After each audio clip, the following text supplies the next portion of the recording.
Well, hello there, everyone, and welcome back to the Tony Robbins podcast. Tony, thank you once again for joining us. I'm the token male on this podcast. It's nice for me to be able to come to my podcast here. Seriously, if you're joining us right now, this is our family podcast. This is our modern family. You may have seen our identity podcast or maybe the mindfulness one. This is one where I'm kind of doing the introduction, and I'll do a few minutes, but then I'm going to turn you over to my two favorite ladies in the world who are going to give you their perspective on the subject at hand.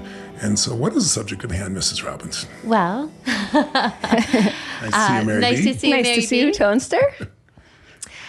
We thought it might be an interesting lens to share. There's such an awareness in the world today about mental health.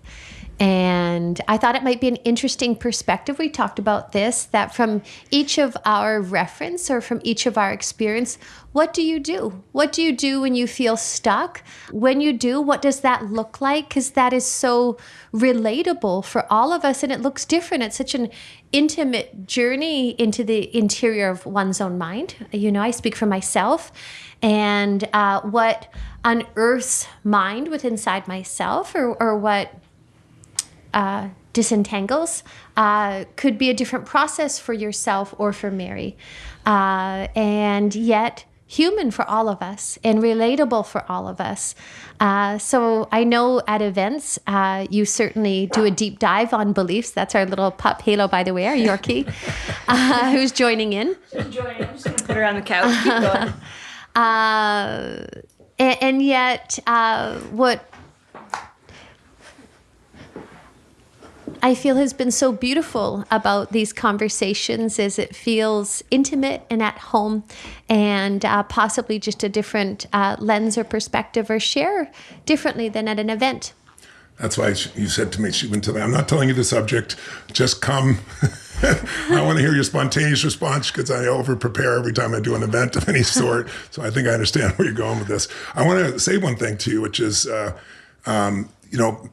when people talk about mental health, you and I have had this discussion before, we're emotional creatures and our minds can create great emotions or negative emotions. Our bodies can go through biochemical changes that then show up in the mind and show up in the emotions. It's a complex process. And you are bouncing back and forth. And I loved your term. Why don't you share it? Because I really liked what you came up with. Do you remember? This was actually just a couple weeks ago that Tony and I were, it was a Sunday, and we were sitting outside and talking about really mental well-being from the perspective that it's something that we claim for ourselves. And mental well-being includes clarity of mind, flexibility, and a state of well-being, and which comes with an ease. And it's something that we're each empowered with, and it's an inside-out job. Where I look at mental health as something that we're getting assistance, maybe from medication or a therapist or a psychiatrist or something of that nature. Maybe this isn't what we talked about. So if I'm going off on a lens. No, I'm listening to your definition. I like your definition, actually. And mental health a lot of times can be looked at as what's wrong rather than what's right. And yet mental well-being, it's a state of well-being. It's a state of ease, a state of clarity of mind. Life is meaningful. It doesn't mean that your life is perfect. It doesn't mean that your life doesn't have stress. I don't know anybody that doesn't have stress in their life or frustrations or concerns or fears or worries. I mean, that's just part of the human condition at times. Some people live in it and some people develop a pattern. But think in terms of the quality of your life. If you have a sense of well-being, what are your relationships like? How does it feel when you wake up in the morning? When challenges happen, how do you roll or flow? It doesn't mean you don't get stuck, but you don't stay there. And to me, it's a state of readiness. It's emotional fitness as opposed to, emotional intelligence. Emotional intelligence is really valuable. Intelligence is a resource. You can be really be a smart person and be smart in this moment. But a state of fitness is different. That's why I use emotional fitness when I describe it, is because when you're emotionally fit, you're ready. It's like my muscles are ready. Something happens, I can make it happen.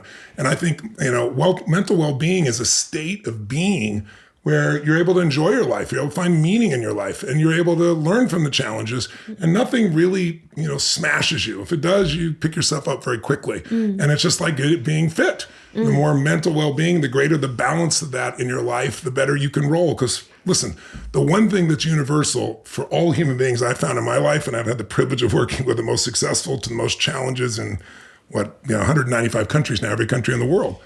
And I can tell you, nobody escapes this world without extreme stress at times. You might think they do.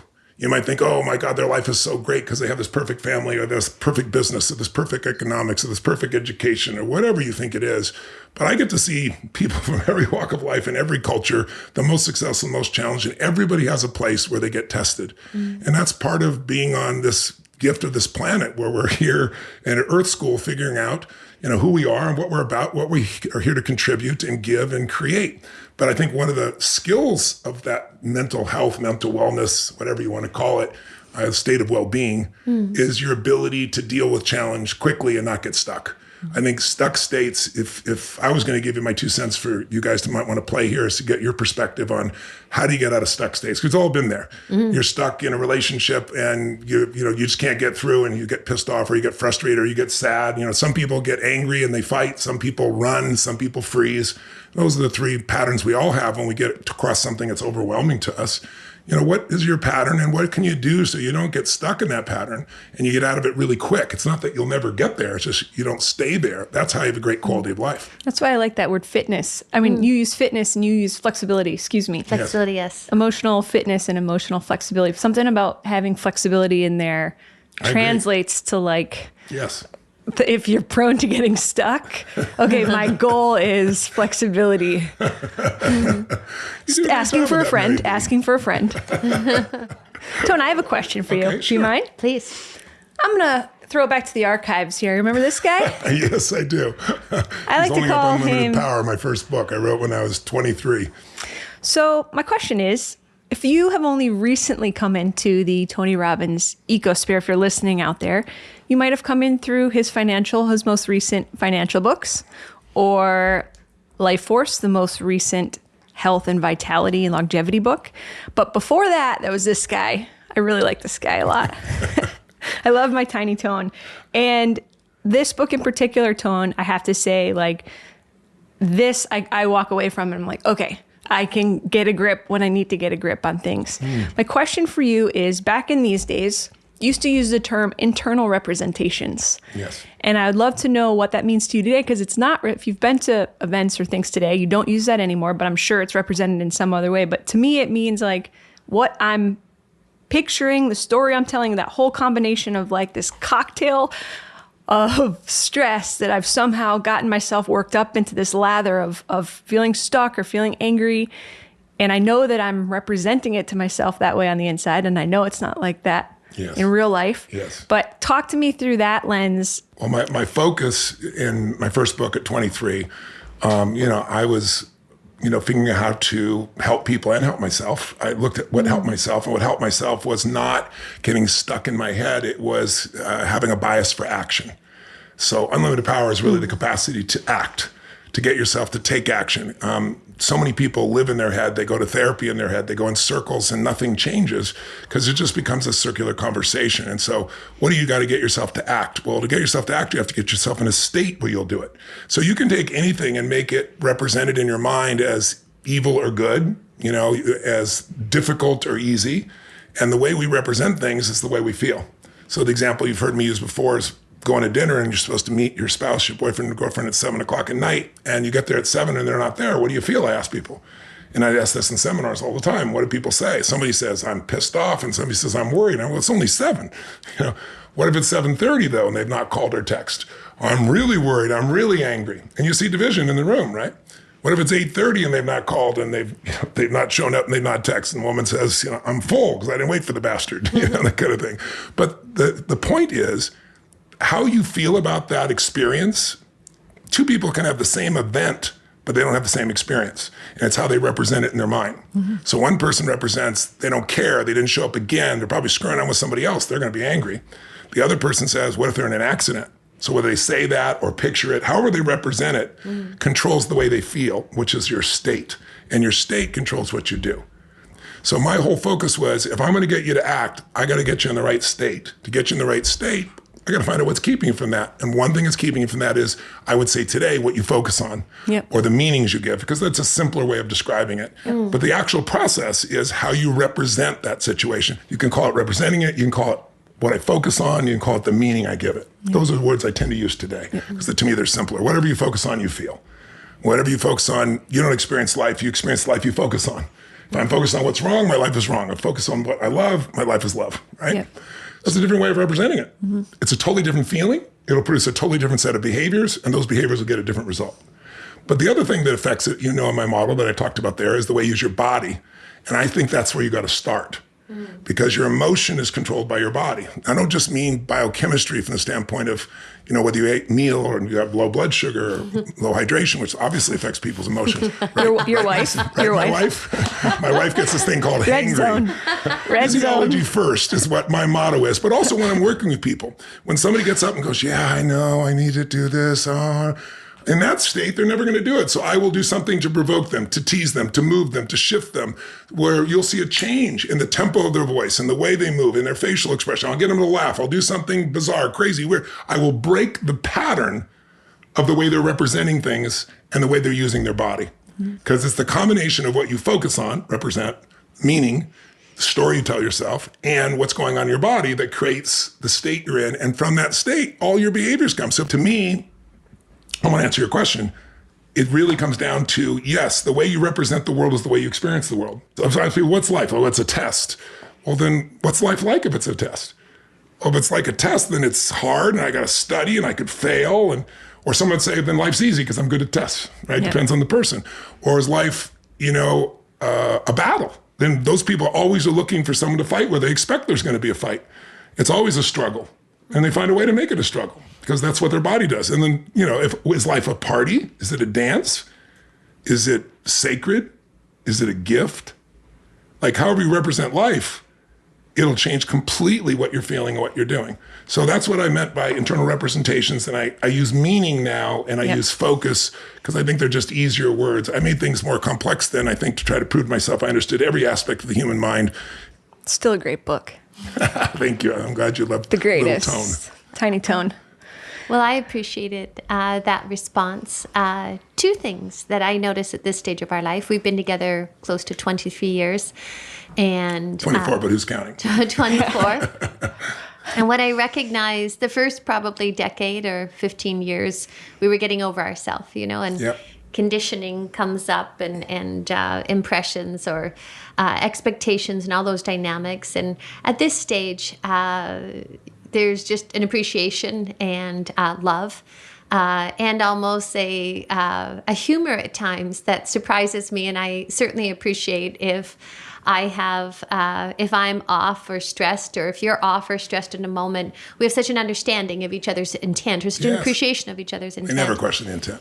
And nor do I. Yeah. And I'm sharing that because those of you that are listening, that's almost there's a larger belief of a knowingness of the allowance or acceptance of the human, what might look like behavior in a moment, but to know the nature of each other, to know the purity of intent, to know the innocence, to know, and behavior can come up and express just like it can for all of us. That's such a benevolent lens and a benevolent way to perceive and experience each other. I think at the time when I was talking about your primary question recently. You told me I shoved it up your ass. Or tush, sorry. I think ass will probably flow through on this podcast. Oh, boy. My wife was telling me what's going on, and I was, listened for a very, very, very long time. Did I not? I love that we're sharing this I was right sharing now. all this, and at the end I said, honey, you might want to consider the possibility that, those you understand, we all have a primary question we ask, and sometimes those questions enhance our life and sometimes they don't. You actually have a primary question that's really beautiful. She asks all the time, where's the good in this? Where's the great in this? And, where's the God in this, really, is what you're asking so much, honey. And it's one of the most beautiful things about you. But in this particular situation, she was stressed. And when you can't meet your primary question, mine has always been, how can I make it better? And if you can't do it, you feel a little crazy inside. I'm not doing it justice here because we have so little time, but I teach it at Date with Destiny.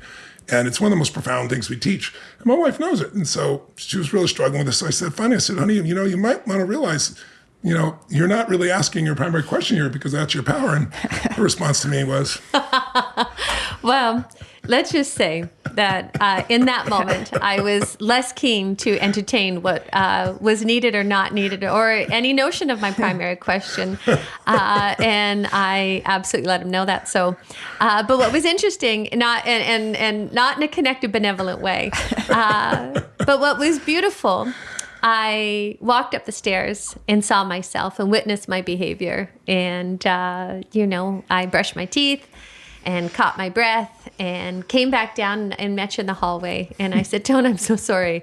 I just behaved ridiculous. And what you were offering was actually incredibly kind. And but my response was laughter, not laughter at you. It was laughter because this is, I think, I don't know where you're going with all this, but I do want to plant the seed because one of the greatest gifts on this planet God has created for my life and that we've co-created together is our relationship and our family's relationship. The Mary and Billy and our little baby girl and our kids and grandkids. And I think one of the secrets to all relationship is to never question the intent. I know that's hard in the beginning when you're beginning a relationship, and sometimes even harder when you've been around for a while for some people.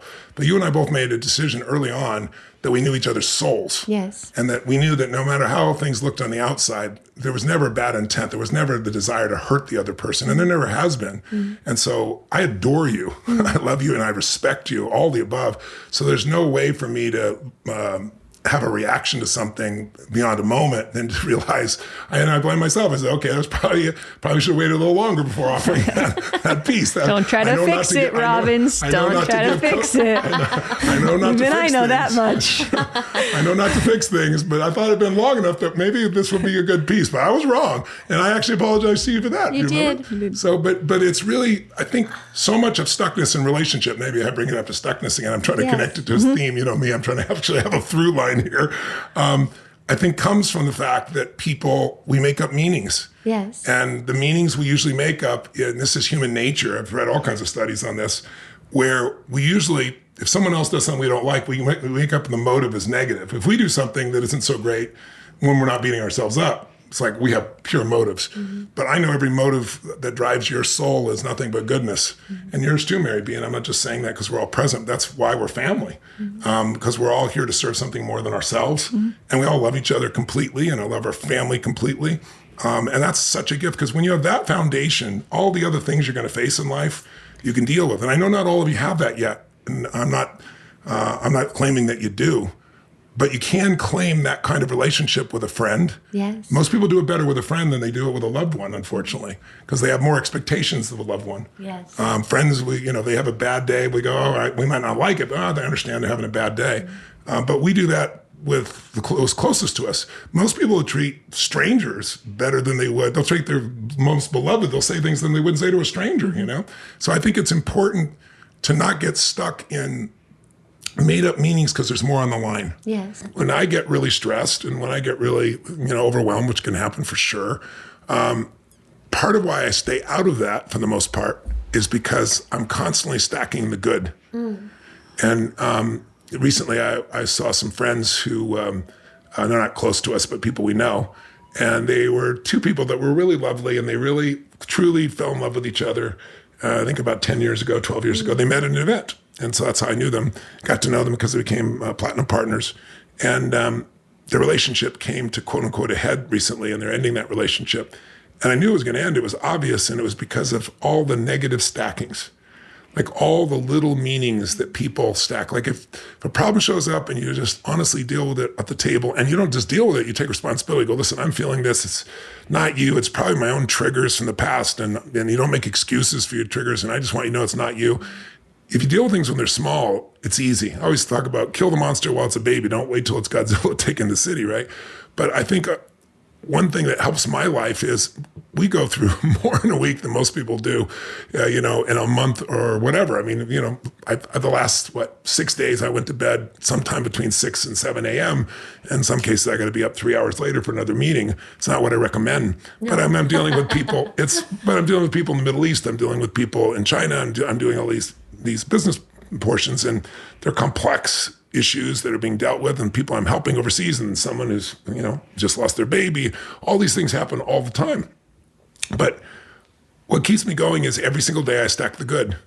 And if I'm ever really stressed, the first thing I do is change my physiology. If I'm really stressed, and by the way, you can be stressed and no longer think you're stressed anymore. Something was stressful and it's over. You've resolved the problem, or you resolved the argument, or whatever somebody went through, but that energy's still in your body. It's there. And so what I'll do is I'll go, what's your thing you tell everybody? My bro, what did she say, Mary? If somebody works at a seminar, we're at an event and it's a real stressful event. They're crying their eyes out. Their makeup's halfway down their face. All right, go wash your face, brush your teeth, get back in here. You're fine. That's their standard. That's her reset. That's her stress cycle completion. She does it. She does it. It works for her. It works for her. She goes out there, like she just said it earlier. When she said she ran up the stairs, one of the stories she told her, brushed my teeth in, I came back down a different state, right? Good to go. So she knew how to change her physiology first, because your mind is not going to work when you're locked physiologically. And a lot of when people are locked or where they're stuck is physical. So for me, if I can't, I jump in water. If I'm not at home, a freezing shower, if I get in it here, I love jumping the cold plunge or the hot water and the cold plunge, anything like that. For me, water temperature change is so radical. Yeah. It'll change things. Or I would just go out and frankly, I'm fairly vocal. No one's around. I would just give out a good scream of intensity. I was like, again, it sounds stupid as hell, but I do it. And all that energy gets on my body and Moves then the brain energy. resets. I've done that with people in seminars that were just completely stuck. Didn't matter what you asked them, what they did. They were so angry, so harsh to the person around them.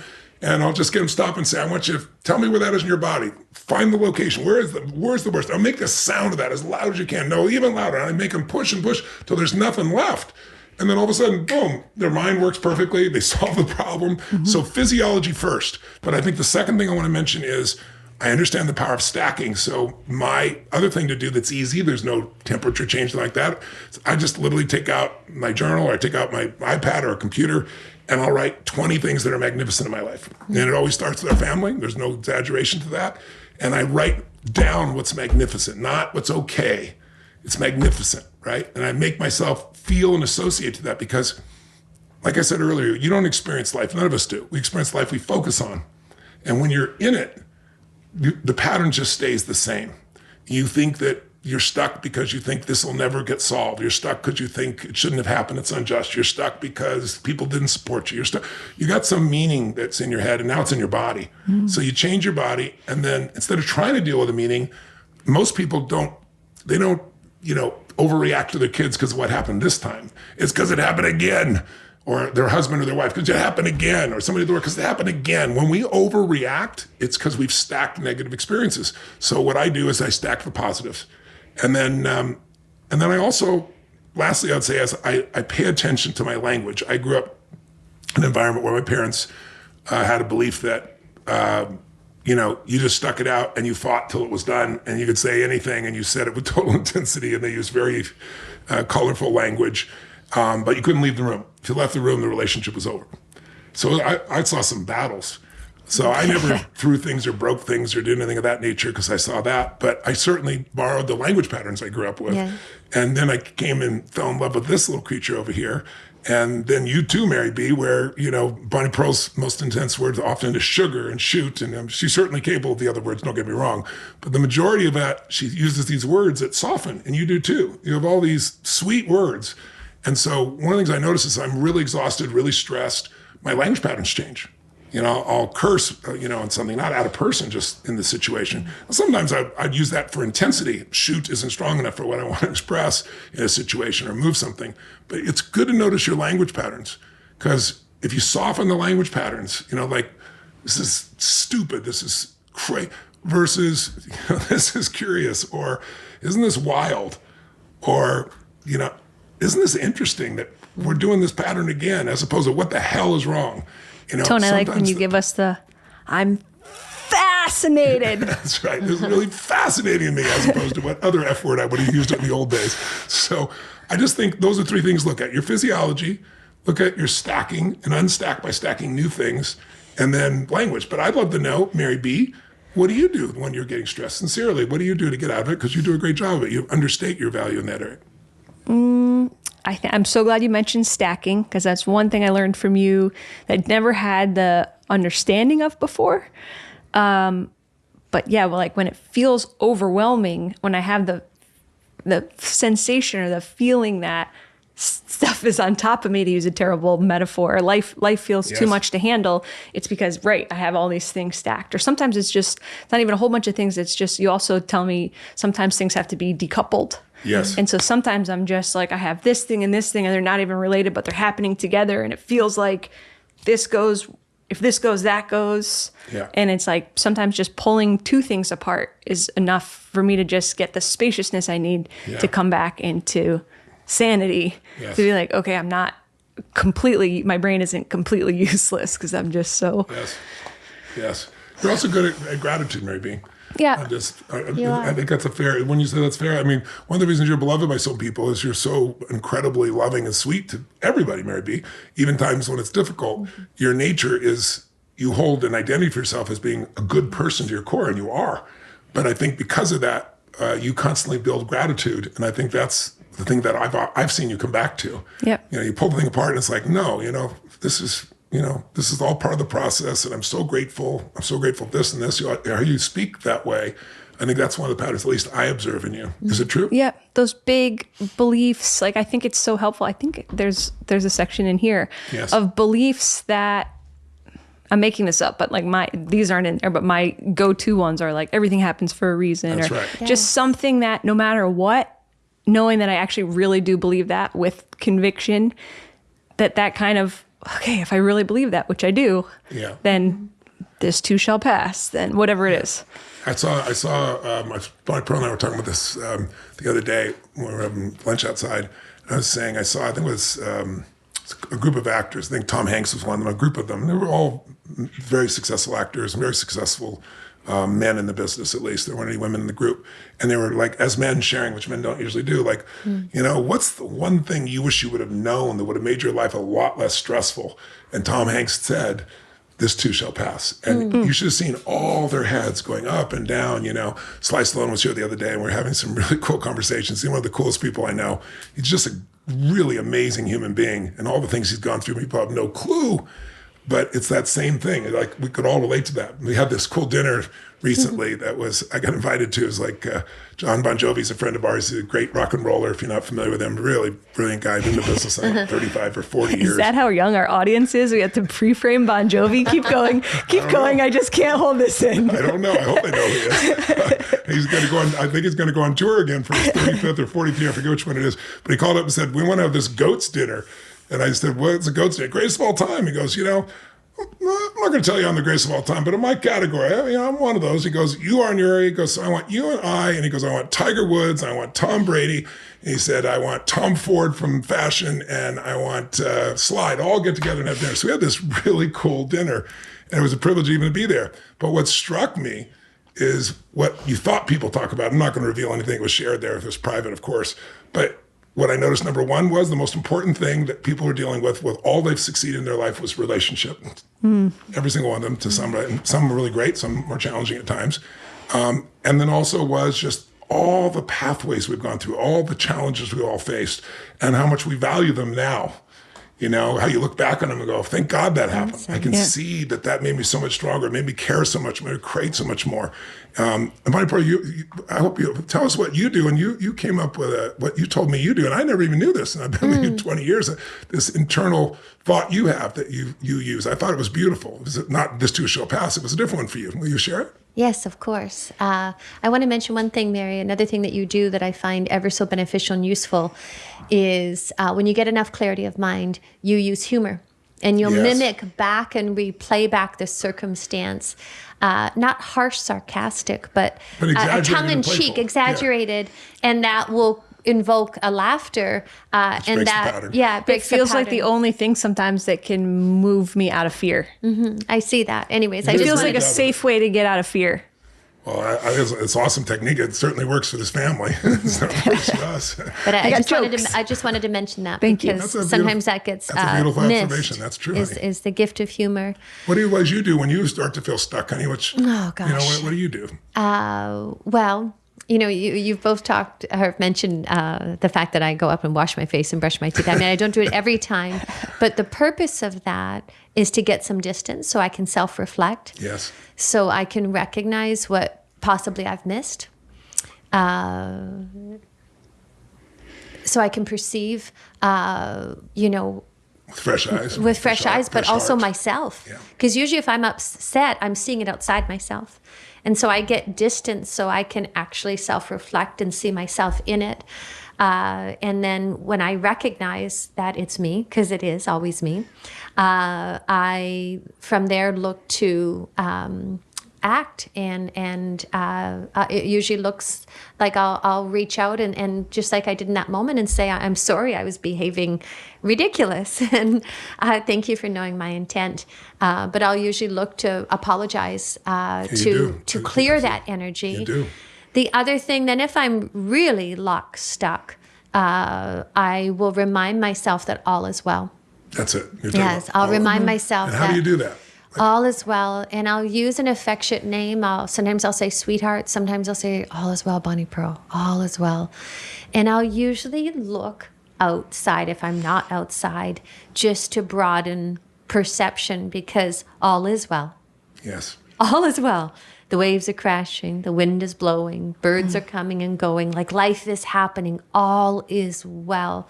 No matter what I'm believing and thinking, or no matter how acutely tense of stress that I might be experiencing, that's in my own internal view. Because if you look out around you, all is well. Yes. Life is happening. People are laughing. People are walking. People are talking. And that is always so humbling.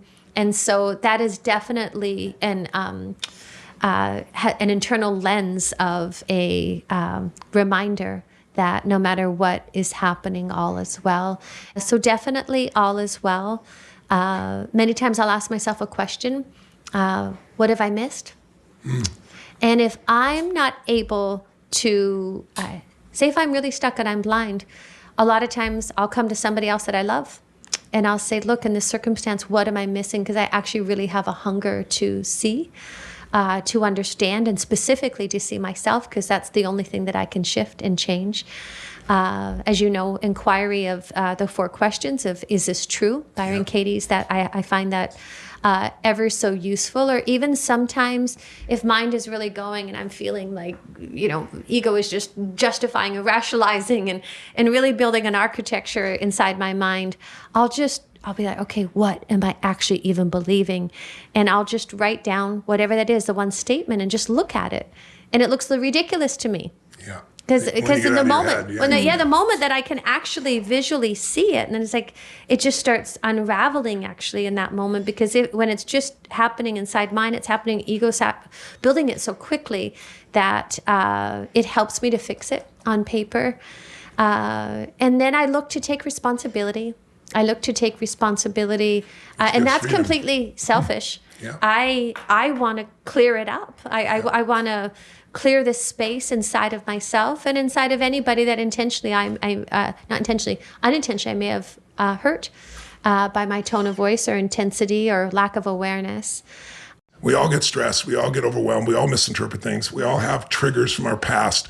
But our job is not to say, you're triggering me. Our job is to notice those triggers and get rid of them. Stop engaging in them. And sometimes that takes a little time to do, but over the years, if love is the guiding force, we've done that. And if you ask me what the greatest gift of my life is, there's no question it's our relationship and our family. I've had the privilege of working with people from every walk of life, millions of people, and I have the privilege and pleasure of knowing that I've been able to help a lot of people in a lot of different ways that I'm grateful for and proud of.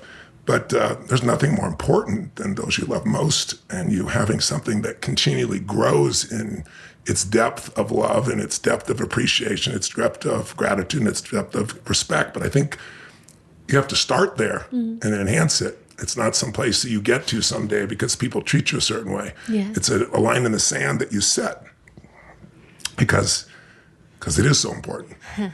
I agree. I love you. I love you too, sweetheart. I'm curious, don't you feel, honey, for those that are listening right now, maybe going through a really challenging time or a really painful time, or they're stuck, or maybe they just got a diagnosis, or they have a health challenge, or their beloved does, or possibly they just lost their job. Hindsight is so beautiful because you have broader perspective. And yes. So we've all experienced loss at a physical level. We've all experienced disappointment. We've all experienced relationships that we thought were one way, they became another. We all experienced people we thought were friends that maybe weren't. So disappointment and pain are part of life. It's what we do with them. And we're all going to feel them. And I think it's important when they happen to let it touch you. Yes. My friend Jim Rohn, my teacher, was one of my great teachers. And he always said, let life touch you. Don't let it kill you, but let it touch you, because out of that pain, you develop drive. So I think everything has its purpose in your life. And that's where that belief of, life is truly happening for me, even though it doesn't feel like it, even though it doesn't look like it. It's happening for me, not to me, but it's my job to figure out how it's happening for me. I think everyone has what I call a global solution. Something when you're finally willing to let go of your pain, no matter how bad the pain is, a death, a loss of a job, a disappointment, a relationship end, there's something, the global solution is, what do you value more than your pain? If a woman, mom loses her kid in a drunk driving accident, it's horrific. But the one that makes it through is the lady who started MAD, Mothers Against Drunk Driving, because she just took that and said, my legacy is going to make sure that my child's life had meaning, and I'll make sure millions of other children don't die. That's inspiring. That's beautiful. It's painful, but it's beautiful. In my opinion, that's God. That's grace. That's the invisible hand that's guiding us to make our life about something more than ourselves. And I think that's the way out of pain. What do you value more than your pain? Because you'll hang on to your pain until there's something more value. You might value your kids not feeling your pain and taking on responsibility for your pain. So it's like, I got to get my act together because I don't want my kids to feel this. Or someone dies in your family and you say, listen, if I fall apart, everybody else does. You're the one person that pulls it through. I think we all have that capability. Not all of us use it. And part of that, I think, also is your own beliefs about yourself and your own expectations of yourself. Not that you're perfect, not that you're always going to have the answer, but that, again, you have a responsibility to something more than just yourself. I think that's the missing piece for a lot of people. I'd love to put a frame on it, two-tone, as long as we're going into this place. And we have nosed at it, but just to be really direct around it, we've recently, even in our own family, friends of ours, close to home, we've had people that have taken their own lives much too soon. And I'm wondering, especially just in this world after COVID, we're so lucky. We have so many people in our lives on any given day. There's 25 people in this house by the time we have our first coffee in the morning, not you, thank God. But I feel for people that just feel alone. And I'm wondering if you could offer anyone, if anybody out there is listening, and we've talked about this, we've all had days where it's just man, I don't know what to do. I can't do this. I don't know, where, if you're in that place, if anyone out there listening is in that place, anything where to start? Where do they start? That's a great question. You got to start where you are. I know that sounds stupid and trite, but it's true. You're not going to start with something way beyond where you are right now. So you got to see where you are. If you've been through enough, I got a call yesterday, and I spoke to someone today who's a very dear friend, and they just lost their baby. And then, so that's tough enough. We've been through that several times. We know what that means for someone, so you can be there to comfort them. But then they just found out the reason they lost the baby is the mom has cancer. And so we found that out today. And their dog died about 5 minutes before they found out the cancer piece. You can't make up these stories, right? So what do? Well, the first thing is you got to have compassion for yourself, for that person. You got to connect emotionally, even with yourself, and give yourself room to feel whatever you're going to feel. And then you can't just stay there, though, or you'll just wallow and suffer. And you can, but it's not my choice. When it comes, let's talk about the specific suicide situation you're talking about, because that's been something I've had some expertise in, obviously. And as you said, there's been some friend of yours that just recently took their own life, and the devastation that does to the family. The one thing I got to remind people is everybody blames themselves, but we're not God. You don't know what's going on there. Well, I could have prevented it. I could have done this. I could have done that. Or people say, you would have done that because you got the skill. I said, well, maybe. I certainly have the skill in this area, but there's no guarantee on anything because we have free will. And there are certain people who can do it. You got to say, what's the real challenge? The real challenge is that people today don't have a compelling future. If I asked you, what's the vision for the United States? The vision is division right now. The vision is, the world's going to go to hell. The environment is being destroyed. By the way, these are exaggerations. They're stories, they're narratives, but people change your story, change your life. When the story is it's over, when the story is there's no great reason to live, when the story is there's nothing compelling to move towards, we can all deal, I've said this a million times, but it's true, we can all deal with a really, really insanely difficult today if we have a compelling tomorrow. But if we don't have a compelling tomorrow, that's why so many kids are saying, I don't want to have children. It's absurd because someone's convinced them that the world's going to be destroyed in 12 years. It's totally bull. We all know it's bull. Anybody who's done their homework knows it's bull. But people love exaggerations to promote whatever agenda they have. And then people buy those agendas. So invariably, when somebody takes their own life, it's because they have no compelling future. They think that dying would be less painful than living. And you are not responsible for that. And you can't even be responsible for that if it's your own child, because people can make those choices. Now, can you do things to help yourself and help other people get out of that? The answer is yes. I think maybe the answer is in those situations, you got to bring people together. You got to love everybody. You got to have the compassion. And then you got to think about what do we do to honor this person so that there's something meaningful that comes from it. And then how do we prevent this as family, as society, is that we notice when people don't have that compelling future and we question it, because all a belief is an unquestioned thought. You've told yourself something over and over again until now you feel certain about it, and people act upon what they feel certain about.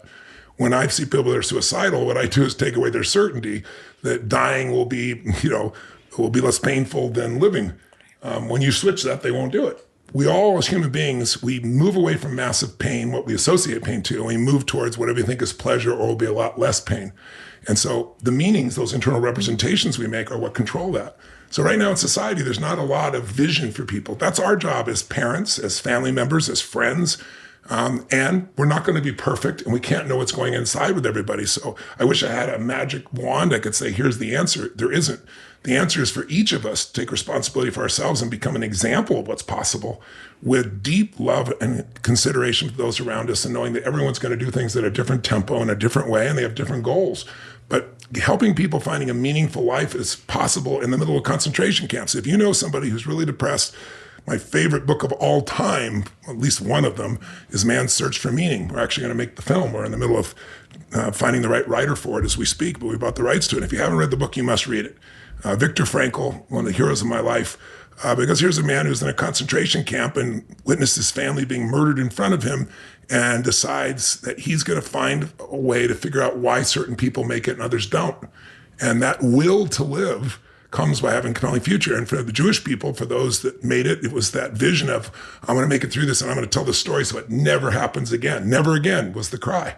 But the difference between somebody who just went for the moment of survival, getting the food, getting the cigarette, getting something for their need, he knew those ones were going to die quickly. The ones that were thinking about the future made decisions differently. And I think we all need to create a compelling future, a meaningful future, and appreciate where we are today and give ourselves room to learn and grow in this experience called life, this earth school, so to speak.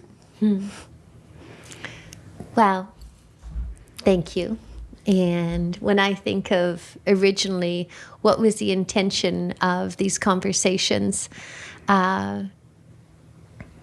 it was that people would experience how we relate to each other, the love that's in this family, knowing one day our daughter and our children will listen to this. Oh, that's beautiful. And as well, just relating in this humanness and the beauty of this human experience. And to know that that's where we all meet, and we're all walking this path home, and we all have this inner world to understand, to transcend, to find meaning, to appreciate. And, you know, our daughter's just over 2, and there's this little book called The Listening Rabbit. And for those of you that have somebody in your life that maybe is going through a challenging circumstance and you just don't know what to do, I'm going to do a dreadful job of recapping it, but just let me give you the lens of it. There's a little boy that's building this big blocks, and it falls down unexpectedly. And each animal, maybe the bear comes and he wants to rebuild it. And, the kangaroo is like, if you remember it, you can rebuild it back again. But he didn't want to do all these things. And, if you wanted to shout about it, another animal, maybe the bear wanted, if you want to shout about it, and this little boy, his name's Taylor, he didn't want to do all the above. And this little rabbit came and just nestled down beside this little boy and just sat there and said nothing and did nothing. And then this little boy went through all the experience of, he shouted, he all the things that he didn't want to do, he experienced, and life came to full fruition. And he asked the bunny not to leave. And I don't know why I'm sharing that right now. And the rabbit listened. And the rabbit listened, yes. And the rabbit listened is the, thank you, is the whole point of the story. Whole point of it. And I was so touched by the simplicity and yet the beauty. And a lot of times, when we don't know what to do, our presence, yes, our presence, our love, we cannot underestimate the healing power of love. And love in action sometimes has a non-doing. It can simply just to be with somebody is such an extraordinary gift. And you've held the space and for so many, Tone. And it's such a powerful gift in all the ways, in action and in non-action that you do in this home. Probably more action than non-action, but sometimes those, it's just the power of you are such a beautiful listener. Mary, you are such a beautiful listener. And the gift of that. And so, for those of you that are listening and thinking, well, gosh, I'm not Tony Robbins and I don't know how to do what he does, or I don't have those lenses, just the power, the profound power of love. And every moment of life offers us a moment, an opportunity to possibly love more, not less, no matter what the circumstance. And that alone is a balm. That alone is transformative. And you do that every day. And so the intention of this was to share an inner lens and a relating, a sense of the atmosphere of this home and this family and how it all comes together, and knowing that it's not just the listeners that'll be listening one day. It will be our daughter and our children. That makes me happy. And it makes me happy. And I think it's beautiful. And so thank you for coming on this ride of the unexpected journey of maybe not having a plan and a structure, where Tony creates tension. I want to be comfortable. I want a candle. I want to wear my burgundy socks. Incense going. And I wanted to share this space called home. And so thank you. And thank you, sweetheart. You create this space called home. You and Mary together. The sounds, the smells. You can't come in our house. Everybody comments about the music. This is amazing. It feels ethereal. Or the smells of this place, the flowers and the incense and all those things. I'm always touched by people entering our home because they feel the essence of this family, the love that we all share, but also the little things that you all do to create an environment. I think that's an important thing to think about, is how do we create the environment that nurtures the best in you and the best in your family? How do you create an environment that nurtures playfulness and joy and love? Thank you. Thank you. Thanks for having me on the Tony Robbins podcast. Anytime, Tony Robbins. But it's been a great visit. I love you both so much. And those listening, I hope there's some seeds in here for you. If you start to feel stuck, that you'll be a little nicer to yourself, a little kinder to yourself, because kindness can also break the pattern. It's not always easy, especially those of us that are tough on ourselves. But as the years go by, you begin to realize you're wasting your time beating yourself up, because all it does is lower your energy, and a lower level of energy leads to more mess ups. Better to probably just appreciate these are part of the dynamics of being human, and then just see what works for you. Is it changing your body really in a strong way? Is it writing down all the good stuff? Is it remembering some core belief like it all happens for a reason and purpose and it serves me, or all is well, life's always happening for me, not to me, some core belief that goes beyond? Or is it some global solution, something that you value more than your pain, something or someone you value more than your pain, something you want more than your pain? And then just realizing that we're all here continuing to learn, and that as long as we continue to learn, as the months and the years go by, you get stronger, you get wiser. It doesn't mean you don't have challenges, but you have better quality ones. That's really the goal. When I've always said, Date with Destiny, the biggest problem people have is they think they're not supposed to have any. And the truth is, problems are a sign of life. So if you have a problem, it's just calling to you. But hopefully you trade your old problems for better quality problems, different quality challenges, and we continue to grow.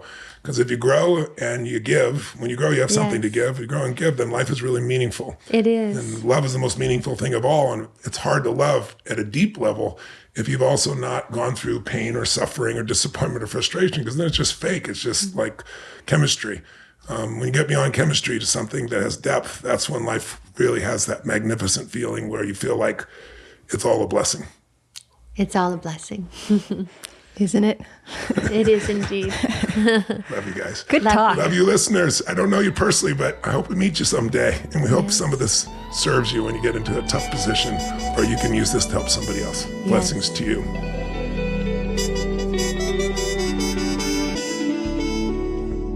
So I had an idea to begin this portion of this podcast episode. I would like, do you want to hear it? I'd love to. Okay, great. I would like to invite everyone out there listening, watching, to invite into your mind a single thought. Focus on just one thought. Any thought, pick one, just one, and focus on that thought. And it might be happy, sad, hungry, inspiring. It could be all sorts of emotions, but the truth is, this is what we know, that just that one thought caused a whole grip of effects to go through your body, whether it's hormones and neurochemicals, your heart rate fluctuates, your blood flow changes, all from one single thought. So then imagine this parade of thoughts that just marches through our minds all day. One of my favorite spiritual teachers, his name is Richard Rohr. He's also like a recovery coach. He says, like a monkey ceaselessly swinging from branch to branch, our mind ceaselessly jumps from thought to thought. And that's kind of what we're talking about here today. What do you think about all that, Sage Robbins? Well, I certainly have some monkeys in my mind that can swing branch to branch. It's so interesting. We can certainly all get stuck.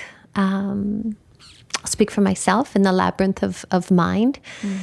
And how do we find our way through or out or back home, although we never really left? I think you bring up such a great point, because mental health certainly is a hot topic today. And what does that mean? Like, okay, our mind, our mentality, it's thoughts. Those thoughts, that rules our entire life. And I don't think I understood that, honestly, till recently, when you first come into the idea that, yeah, like, what is that little voice in my mind that's like constantly in there telling me what to do, what to think, what to worry about.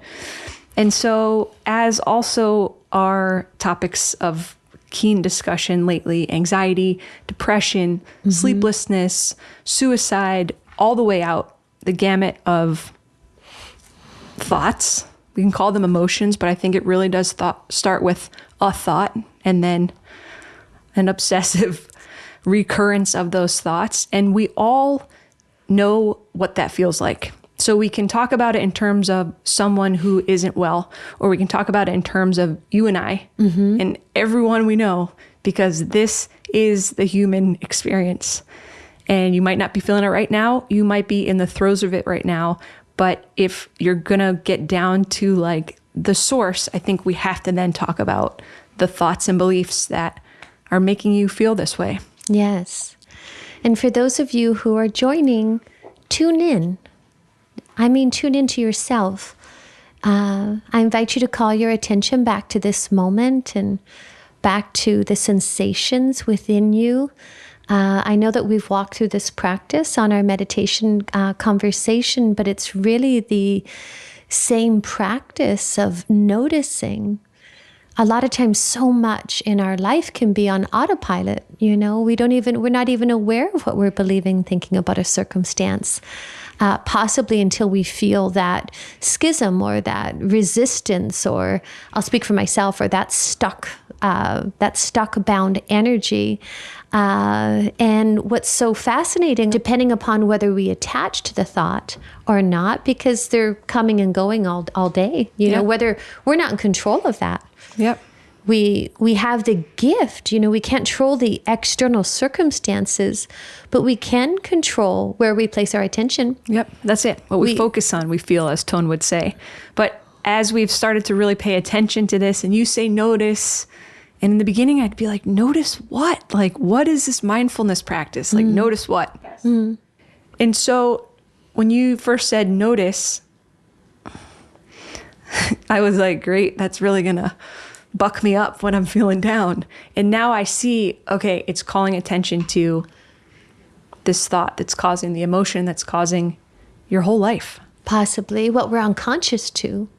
Because, if we're calling our attention to notice what I'm believing and thinking, to notice even what the story, sometimes if, say if I'm really bound or stuck in a circumstance, I'll look to write down, it's like, okay, what am I even frustrated about? What am I hooked by? What am I so charged at? And if I was to have a conversation with you, Mary, oh gosh, mind ego could just have a heyday and be so utterly dramatic and add all of its rationalizations and justifications and assumptions. And yet to write it down in a short sentence, like what is it for myself that helps me to fix it? And because otherwise, from my own reference, mind, ego mind is building a whole architecture, building this architecture, justifying what I'm believing and thinking, even if it's completely false. I know from my own reference, when I'm stuck in mind and it feels bound, it feels permanent. And for my own, these are just slight things that I find helpful. I'll say to myself, hey, sweetheart, it's only energy. It's simply a thought. And, that lens or that belief that it's only energy because it's reality. Yeah. And energy can shift. It's not something that's this cement building that, would take such force to move or to plow over. No, it's a thought internally in mind. We are energetic beings. It is energy, and energy moves. And so when I'm bound, I'll remind myself of that because it feels like a permanent challenge. Yep. It feels like, oh my word, if I'm, down a rabbit hole in something that I'm suffering with and feeling so in it, so in mind, either in sadness or frustration or anger or believing whatever thought it might be, that feels permanent in that moment. And those moments feel like the longest moments ever. Isn't it interesting how when we're having a great time and in unbound blue sky, it's like, wee, and time goes like so fast. And but those moments, like right after you have an interaction with someone that didn't feel right, and then you just process it. And the minutes after that are just like, you see it again, you see it again, you see what they said, you see what you said, you see what you didn't say, you see what you would have said if it happens again. I speak for myself. It feels hellacious to suffer. It feels like it's going to last forever. It feels never ending. It feels physically, it's not just a mental experience because the body follows mind. It feels grueling. It feels depressive. It's a depressive state. Does that mean I'm depressed? A fixed identity? Does that mean that it's a permanent condition? It means no, it's a wave. It's a wave in this human experience that we all navigate. And I find that extraordinary, that there's nobody that is excluded, no matter where we come from, no matter what life experience, no matter who you are. The President of the United States suffers as much as I or you would. Might be different threads, but we all know pain. We all know joy in moments. We've all suffered and felt sadness or anger or frustration. Those are common threads because they follow common beliefs or common thoughts that we all have. It's not even personal. Human thoughts. Yes, we believe that we're thinking them. But we're being thought. Tony would call it like a flavor. What flavor is it for you? Is it mad? Is it sad? Are you scared? Are you worried? Are you anxious? Are you pissed off? Are you frustrated? Whatever you're like, oh yeah, I get this, whatever it is. That's what we're talking about here today. Yes. and what that feels like. And you might be like, I don't suffer. Okay. Do you fall right asleep at night without a care in the world? You just drift off blissfully to sleep? Or are you one of the millions of Americans that need to ingest something of some kind to fall asleep? Like, what's going on? We're living in a different world today where, there's less of us or less of our children, but even us as adults that, are in nature. And being outside is a way to decompress. It's a way to have a broader perception that, oh my gosh, there's all this life happening. You feel the sun on your face, or you hear birds tweeting, or whatever that might be for you. But that, it makes us, for myself anyways, feel so small against something so vast and so large. I just feel like just like an ant would be walking along. We're the same. Yep. And so for myself, getting out in nature, and I recognize that a lot of times, we're spending how much time on our phones, on social media, just, these, and then that's training us to what? The younger generation, that I need your love, approval, and acceptance. I need your attention. I need you to confirm what I'm saying or posting is okay, and I want you to like it. That's painful. That's painful to want anybody to like you because, not everybody does because of their own references. For those of you listening, maybe some of you might enjoy what I'm saying. Some of you might think, gosh, this is completely redundant, and it might be. Because it's human, and this is where we all meet. Just the other day, I went to the beach, and nobody was on the beach, and I was sitting there, and I was believing I was going to do a meditation. And then I just started feeling the sand, and I was just feeling the sensation of the sand in my feet, in my hands. And I ended up rolling on my tummy in the sand, and I didn't care about being dirty. I didn't care about anything. I was actually just feeling like the earth, feeling my body, my being in that moment. And where there was nothing, there was no stimulus, there was no phone. I had nothing. It was just me, and there was a couple birds trotting around, and that felt free. I'm not doing a great job articulating. I ended up walking into the beach or into the ocean with my clothes on, and that felt honest. Well, that's a radical change of your physiology. And just, I don't know, sometimes we can get so civilized of, I need to go get this, I need to go get my bathing suit, I have to do this. And it was like, do I? Yeah. No, actually, I feel like just immersing right now. And the body is a vehicle. And as we believe these thoughts, and the thoughts are, if they're a suffering state, that affects our bodies, our beings. And so to move in a way that is sincere, no matter what that looks like, even if it looks crazy, I find to be beneficial to get through the bound energy. And then I will go more contemplative and take a look at actually what I'm believing and thinking, to inquire and question it. Right. If you're listening to this and you are someone who has attended a seminar or an event, if you've done Tony's audio programs or read his early works like Unlimited Power or Awaken the Giant Within, you might be listening to us like, guys, like, you know what to do. It's physiology. Move your body. Make a radical change in your body, right? Change your state.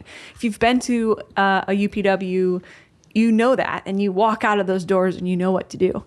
We are suggesting that even though we know that there are times when life happens, and it's between the people that you often love most, or at least care about in some way, that like you feel a level of emotion that even though you know what to do, you get, I call it stuck stupid. Like I get stuck stupid. Of course I have all these tools at my disposal, but as a human being, we still get hooked. And it's like, I can't even think straight, like, let alone like have the wherewithal to be like, yep, physiology first. I should go, make my little move. And it's like, that is exactly what you should do, in fact. But what that radical change in your body might look like walking into the ocean, if you're lucky enough to have an ocean nearby. It might look like, hey, I got to make a sound. I need to make a movement with my body. Yes. Go somewhere, wherever you need to go, that you can do it. But mind follows body as well. So if your mind is, if your stinking thinking has got you down, then your body can snap it out. Cold plunge many times too. I will not go in the cold plunge. I will take a nice hot shower. That does the trick for me. Or a bath.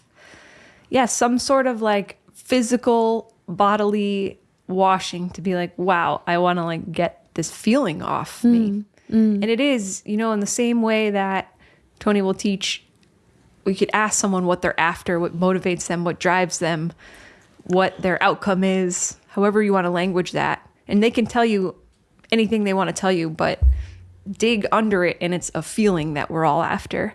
So when we're stuck, there's some little red flag waving like, hey, this does not feel good. I would like to feel differently. And sometimes, that's you just brought up an interesting point. I would like to feel differently. And sometimes we don't. We don't feel differently? Well, I'll share my own experience. Sometimes it's just, this is what it is. And allowing that to be in a moment, not that it's not a permanent piece. I'm not saying I'm going to stay there, but just recognizing that, this, whatever it is coming up to the surface, and connecting and having compassion that this must be coming up to the surface to be understood, to be healed. Yep. And not, I've certainly distracted myself. I've certainly numbed myself. I've certainly avoided, all the threads that really take me from in the moment from what's actually most real, what's most honest. And I don't even mean honest from an external perspective, just like what is true. And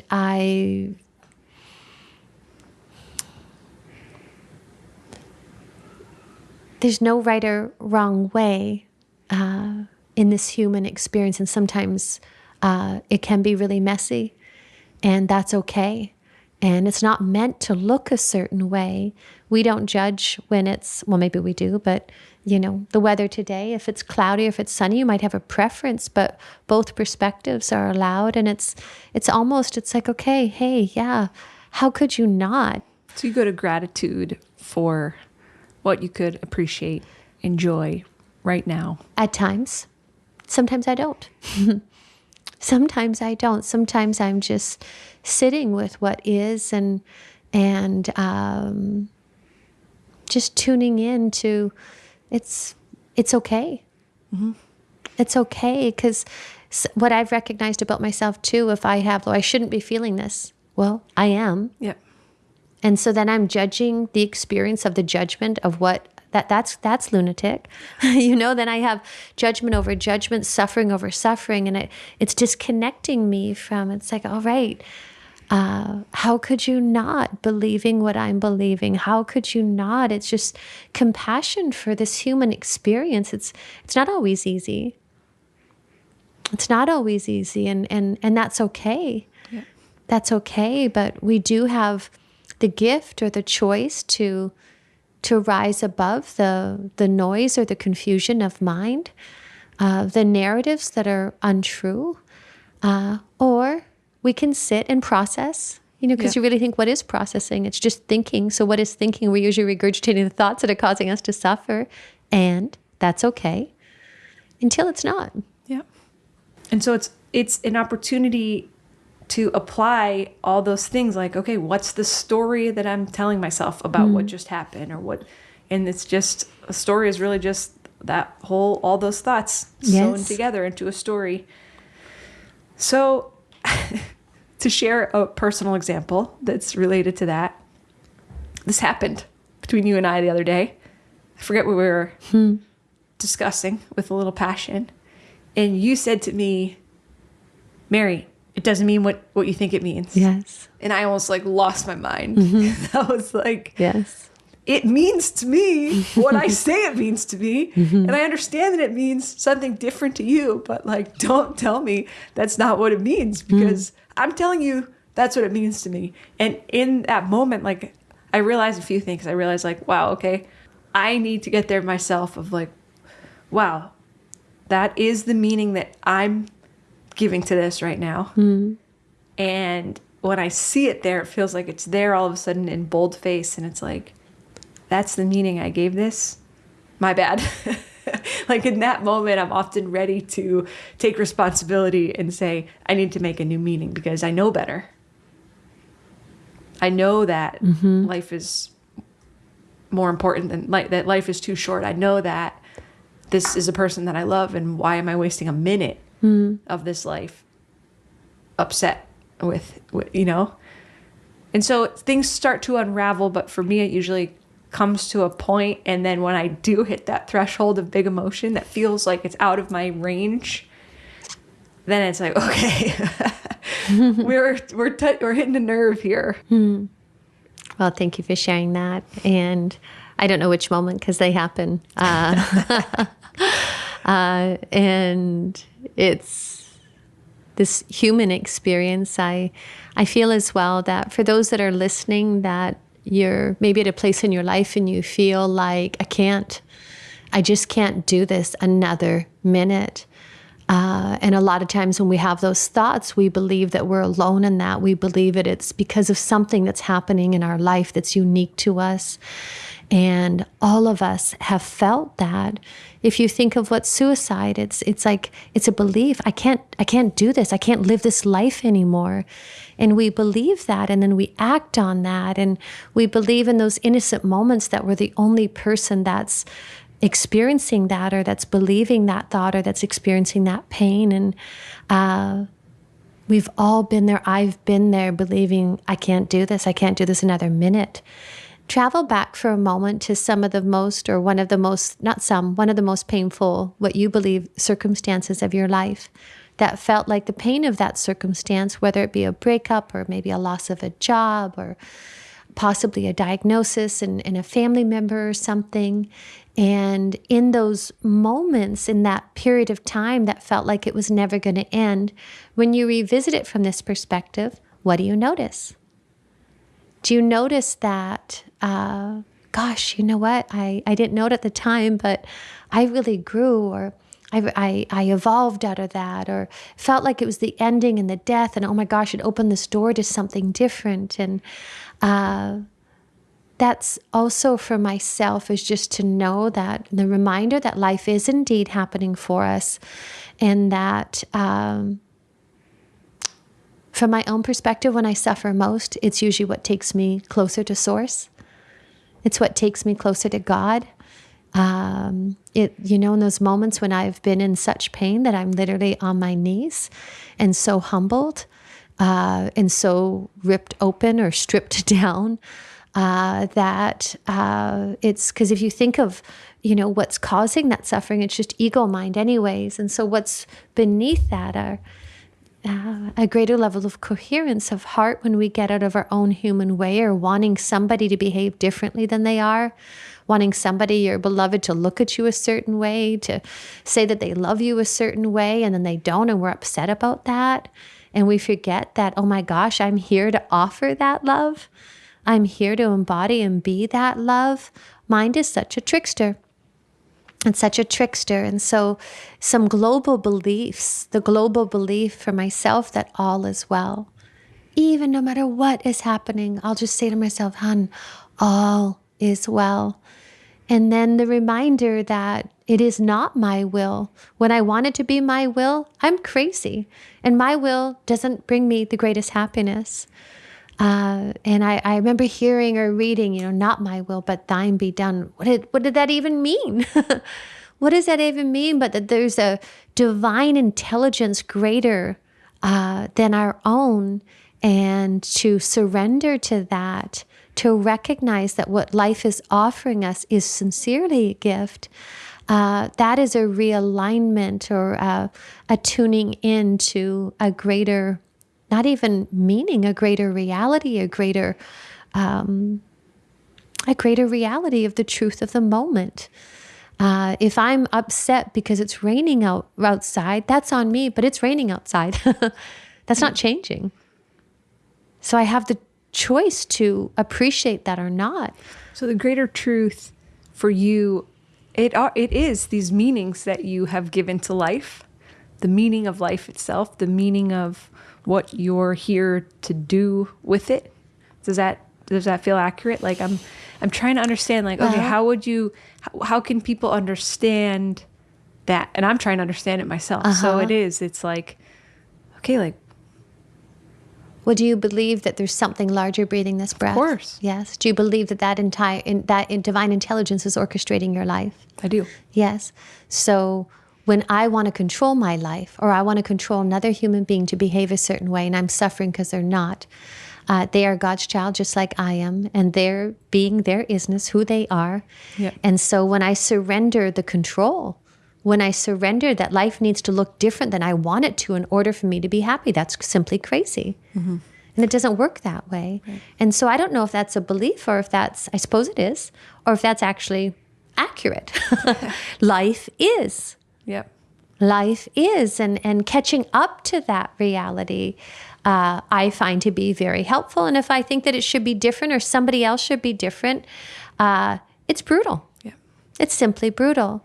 And so having a lens of a belief, and for those of you that are agnostic, if you believe in source, what is the source that created this moment for you to listen right now, for us to share right now, for us to connect right now? Okay, I am that I am. I am light. I am love. And by the way, I don't mean I, me. I mean the I am that is a consciousness that's looking through my eyes and looking through yours, that has a greater intelligence than the narrative of the thoughts that we might be attaching to in that moment. That's something I do. I'll pray. And the other day I was walking up the stairs and I was like, dear Lord, I know that that this is selected for me. This life, this moment is happening for me. Thank you for connecting me to that truth right now. Do I see it in an instant? No, but it just creates that opening, that softening, because that's all it really takes sometimes, is just a softening of the lens, of the grip that gets so tight. The reminder of our own innocence, and whomever is that life is placed, alongside of us or across from us, recognizing their innocence as well. I find that ever so helpful. I think that what you're saying is, what I'm hearing is you take it to some kind of higher identity, and you almost get in touch with your highest values.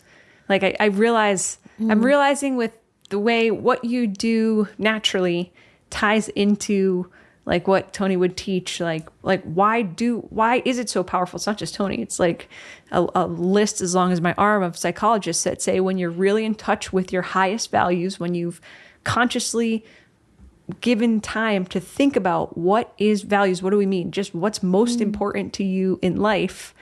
Then when you're hooked in a moment, or you're feeling like this wave of whatever it is, anger, sadness, depression, anxiety, it's like, come back to what is most important to you. And oftentimes it should be so strong and so emotional that that's enough to knock you out. Like if you say you don't lose your connection to God, your identity is so that's so strong for you. It reminds me of this priest that I had in college, a friar, said to me once, Mary, let your problems bring you closer to God, not take you away from God. Amen. And that's part of, I think, what you do is when there is an issue or a circumstance or a situation, that's when you're like, okay, God, that's when you really do some talking. With my whole heart and soul. Because isn't that why we're here? To come closer to life itself, to connect with this divine miracle. And sometimes when things are going, there's so much that we can take for granted. So if it takes something, a thought, an experience, a diagnosis, a loss of a job, a loss of a relationship that decimates us in that moment to, I am not in control, that's humbling to me. To recognize that there is something greater that we're living, that we're serving, that's remarkable. And I believe that is why we are here in this existence, for us all to touch upon that reality And pain can be a catalyst for that. I don't know for yourself, if you think of painful times in your life, did they take you closer to God, to closer to life, or further away? Sometimes in the moment, it might be further away. When I look back, there's a stripping of what's false. There's a stripping of what's synthetic. There's a stripping of what's no longer needed. And that feels very honest. And that doesn't always happen day to day. That usually happens with something that's really a painful circumstance. Mm-hmm. It doesn't have to be. A lot of times it has been. I'm speaking from my own reference. Yes, I find that at this stage of my life ever so accurate. If I think of, it took me over 20 some odd years to have our daughter. And I think of the very first miscarriage. I, miscarried a little girl at 4.5 months. And that was painful at that time. It felt like that pain would never end. And yet I look back at her, me, and I have such compassion and also such appreciation that I never had that child at this time. Because I number one, I probably wouldn't be sitting here. Mm. And that blows my mind. I wouldn't have had our daughter today. And that really, it blows my mind and heart. And then all the other miscarriages along the path and all the other what perceived to be loss. I didn't have the wisdom in the moment to realize that life was happening for me. But from this perspective, I recognized with every fiber of my existence that life was happening for me. I'm just catching up to that. I was just catching up to that reality. And that's really beautiful to appreciate that, all of it, because it carves us, it opens us, it calls us, it tunes us, it reminds us, or at least it's an opportunity to be as such. I agree. That brings tremendous clarity. And in that clarity, a state of clarity of mind, I experience well-being. I experience more flexibility and clarity of mind. I experience more ease. I experience more peace, more happiness, until the next opportunity when I'm stuck stupid and I've got monkeys flying through mind. And this beautiful process happens all over again because life is always offering us a moment to wake up. And that's beautiful. We hope that this helps you come home. Thanks for joining. Thanks for tuning in. Thank you for this moment. And just know that you're not alone, even when it might feel like you are. We sincerely all meet in this thing called life. Those are certainly all the attributes that has led me here. So I'm thrilled to be with you and meet you. Thank you. We're on the same team. If you're listening, we're on the same team. See you next time. Bye for now.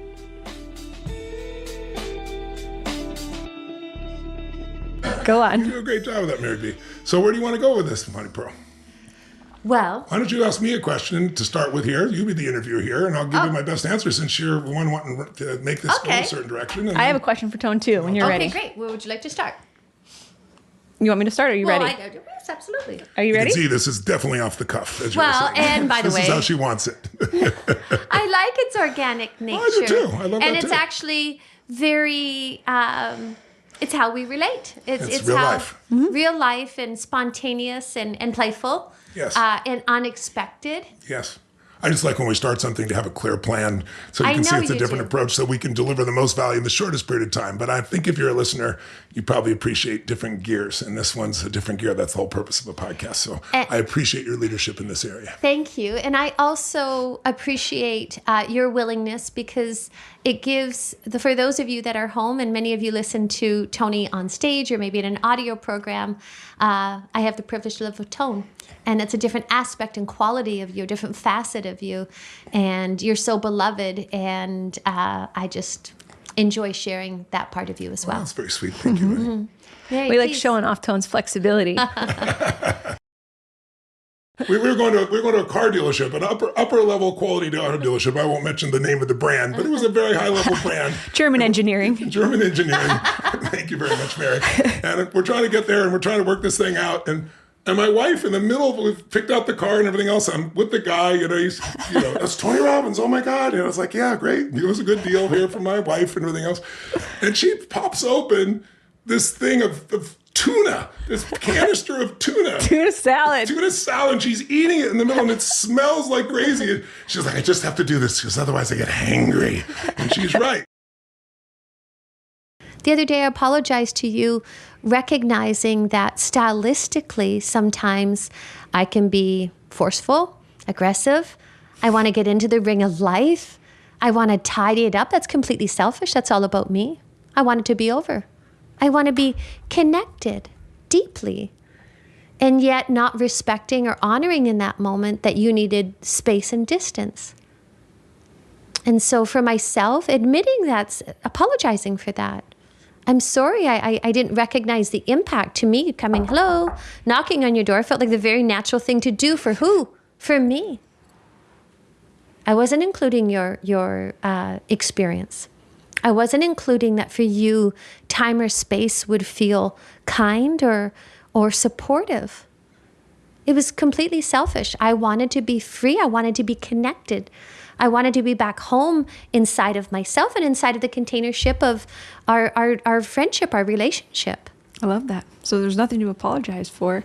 And it helps to have an awareness, no matter who you surround yourself with, that their model of the world might be totally different. Yes. And I think that was the rub. It wasn't lack of love or not caring.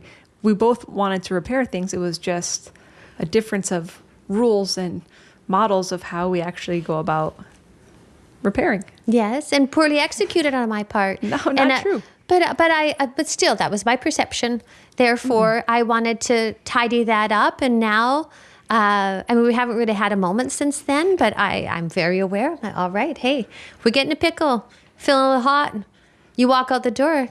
Bless. I'm going to work on inside my inner world, and then when I bump into you, hey, Mare, I don't have to be demanding, and I can be very demanding for those that are listening. And so that felt kind. That felt kind to be honest with myself. Therefore, I could be honest with you. And it felt kind to understand that we're different, and that's okay. It's very kind. That's that. It's very kind, and I appreciate it. And it's also, okay, so you might make that modification, and then my work also becomes, hey, she's probably going to come knocking on my door any moment. Oh, no. I can be ready. Like, what? And I'm not knocking. Amount of time.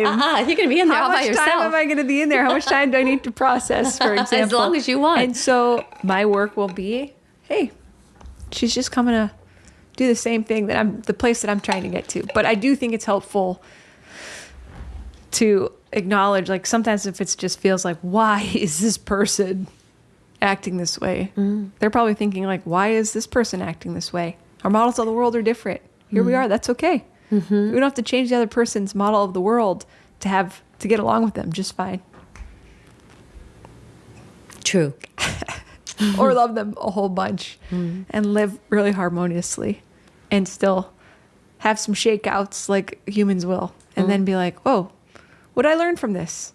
What's my blind spot? How do I still need to grow? There's more work to be done. There's always more work to be done. Inside the garden of the mind.